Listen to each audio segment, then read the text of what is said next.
Good afternoon, and it's time for our news updates, and you're with me, Patrick Pooper. Pope Leo XIV has departed from Rome's Fiumicino airport to begin his first apostolic journey, a mission that takes him to Turkey and Lebanon as a gesture of unity and peace. The Papal aircraft and ITA Airways Airbus A320 lifted off at 7:58 a.m. on Thursday, headed for Ankara. Its interior partitions featured the image of Our Mother of Good Counsel, a Marian title venerated by the Augustinians. This devotion is linked to the church in Genazzano, Italy, where the Augustinian order has ministered since the 13th century.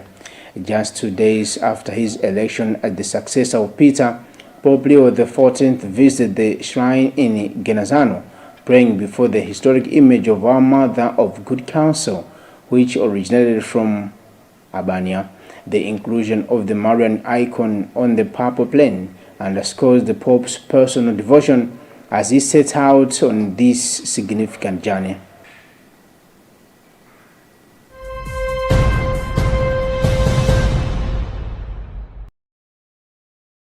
Malawi Police Service MPS has refuted the social media reports claiming that former President Dr. Lazarus Makathi Chakwera has been taken into custody of an ongoing inquiry into the suspected theft of property at Kamuzu Palace in Lilongwe. The police stressed that these allegations are false and misleading.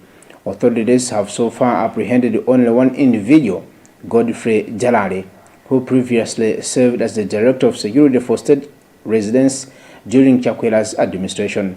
Jalari has entered a not guilty plea to charges accusing him of stealing 4 German Shepherd dogs worth 4 million kwacha from the palace during the transition period.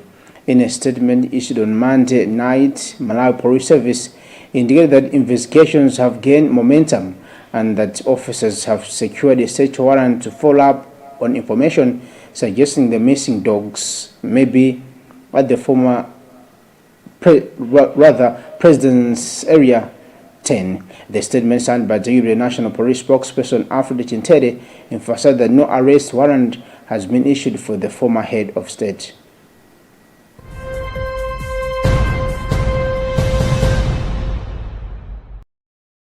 The Minister of Information says the government remains committed to ensuring that media practitioners operate in a free and fair environment where journalists are neither oppressed nor intimidated.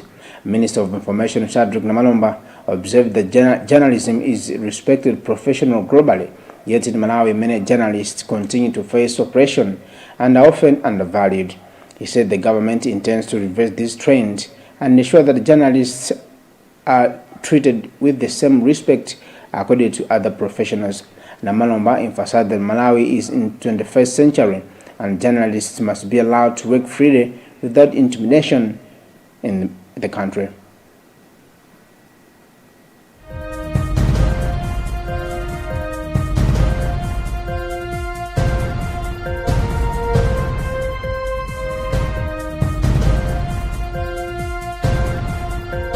Deputy Director for Sanitation in the Ministry of Health and Sanitation, Matthews Kalaya, has called on young people to take the lead in developing innovative solutions to boost Malawi's hygiene and sanitation sector.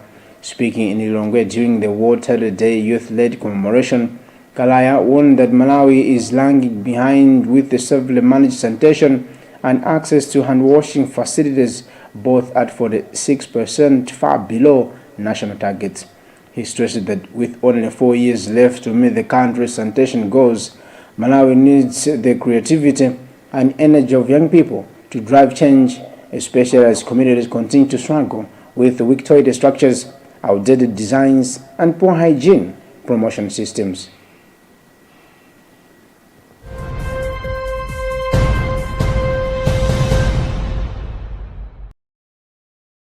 And in sports news, the 2025 Sidiko Malawi Open Golf Championship was officially launched yesterday at cocktail event hosted at the Lilongwe Golf Club. Minister of Youth and Sports Patricia Whiskes presided over the ceremony and was welcomed by Sidiko Malawi Managing Director Boyd Lowe. Sidiko Malawi, the tournament's anchor sponsor, is leading the launch activities in partnership with the Golf Union of Malawi. This year's championship stands out as one of the major highlights on the African golfing calendar, and it also forms part of the Sidiko milestone celebration, 85 years of service across Africa and 25 years of strong presence in the country.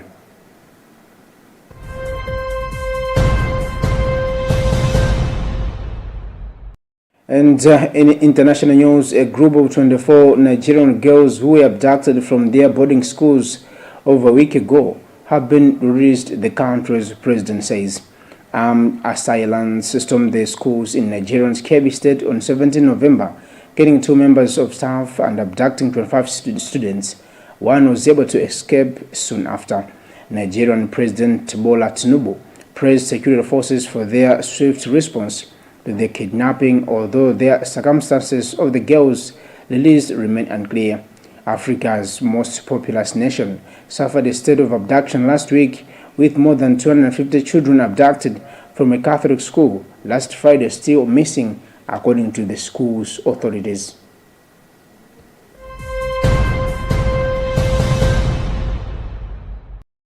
That's the end of our news updates. This has been Patrick Popper. Good afternoon.